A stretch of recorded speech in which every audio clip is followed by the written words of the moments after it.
की इतनी बड़ी जगह है, इतने बड़े प्लॉट है, हम चाहते हैं कि हमारे लोगों को यहाँ वहां न फेंक कर हम वोटरों को हमें यहीं पे रखा जाए। ऐसी हमारी एक विनंती है सर, आपके साथ में आपका प्यार, आपका बड़प्पन। आपने जो कहा मैं बिल्कुल उस बात पर सहमत हूं। मैं इस क्षेत्र का लोकसभा का सांसद नहीं हूं, लेकिन हमारे जो स्वर्गीय पिताजी है मुरली देवरा जी इस क्षेत्र के कई दशकों से एमपी हुआ करते थे। मुझे भी इस क्षेत्र का प्रतिनिधित्व करने का कई बार अवसर मिला लोकसभा में। आज महाराष्ट्र के उप मुख्यमंत्री एकनाथ शिंदे जी के नेतृत्व में मुझे महाराष्ट्र का राज्यसभा एमपी के रूप में काम करने का एक अवसर मिला है। और राज्यसभा सांसद और लोकसभा सांसद में अंतर क्या है, फर्क क्या है कि लोकसभा सांसद का जो क्षेत्र है, निर्वाचन क्षेत्र है, जो दक्षिण मुंबई है, उत्तर मुंबई है, राज्यसभा सांसद का 224 में जो शाखा ओपन हुई है, आप इधर आए हैं, एक जो वायरल हो रही है हर जगह पे, एक बात क्या, कुलाबा से लेके दिल्ली तक, दिल्ली से लेके कुलाबा तक, साउथ मुंबई के जो राज्यसभा है वो दिख रहे हैं पर एमपी गायब है। जो फंड मिलिंद देवरा ने इस्तेमाल किया है, शायद यहाँ के जो एमपी है वो इतना फंड यहाँ लगा नहीं पाए। इस पर आपका क्या कहना है? देखिए, सबसे पहले आपने जो मुझे सवाल पूछा इसका मैं आपको धन्यवाद देना चाहता हूँ, लेकिन आज मैं इस जो काम हुआ है इसका मैं एक प्रकार से राजनीतिकरण नहीं करना चाहूँगा। इलेक्शन काफ़ी दूर है, लेकिन ये बात सच है कि कुछ साल पहले कुछ लोग आकर लोगों को उन्होंने डराया, कहा सबकी संविधान खतरे में है, आप हमें वोट दीजिए, हम आपकी सेवा करेंगे।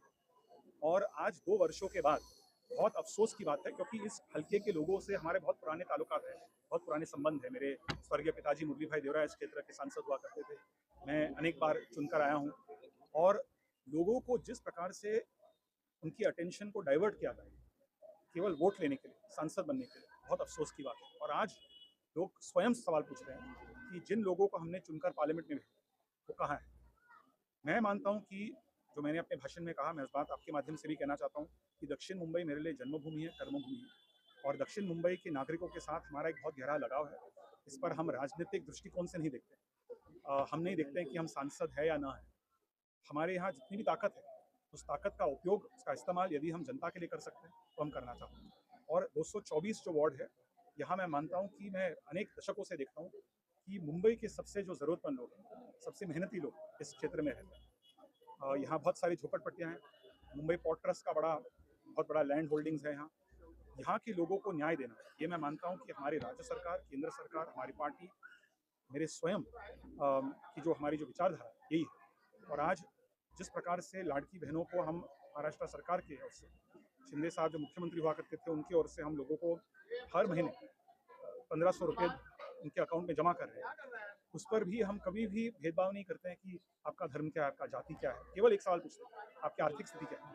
आर्थिक स्थिति के आधार पर बिल्कुल हम भेदभाव करते हैं, धर्म और जाति के आधार पर बिल्कुल भेदभाव नहीं करते। और इसीलिए आज मैं बहुत गर्व से कह सकता हूँ कि पूरी महाराष्ट्र में लोग शिंदे साहब के नेतृत्व में शिवसेना में जुटे। बहुत बहुत शुक्रिया सर। इस इलाके में जो है कि जिस तरह से कुछ दिनों से, कुछ महीनों से जितना बड़े पैमाने पे काम हो रहा है, तो क्या ये आपके एलाइड फोर्स की जो आपने देखिए, मैं मानता हूँ कि जो मैं कहूँगा कि जो गटर वाटर मीटर का काम है, एक सांसद का काम मैं हमेशा मानता हूँ कि 2004 से जब मैं पहली बार एमपी बना, कि सांसद का काम, कॉर्पोरेटर का काम क्या होता है कि मेनली गटर वाटर मीटर, गलियों में क्या समस्या है। सांसद का काम गली से दिल्ली तक, हम नहीं कह सकते हमारा काम केवल दिल्ली में है, हमारा काम गली में भी होना चाहिए।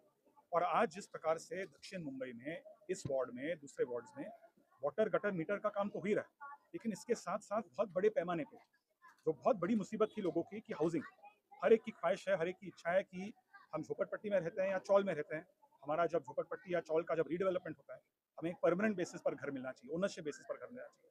और आज मुंबा देवी और कोलाबा के इस हल्के में मैं आज बहुत बड़े गर्व से कह सकता हूँ कि देश के सबसे बड़े जो क्लस्टर रीडेवलपमेंट प्रोजेक्ट्स हो रहे हैं इसी हल्के में हो रहे हैं। बहुत साल पहले हमारे प्रयासों से जो भिंडी बाजार रीडेवलपमेंट का काम हुआ था, आज लगभग पूरा होने जा रहा है।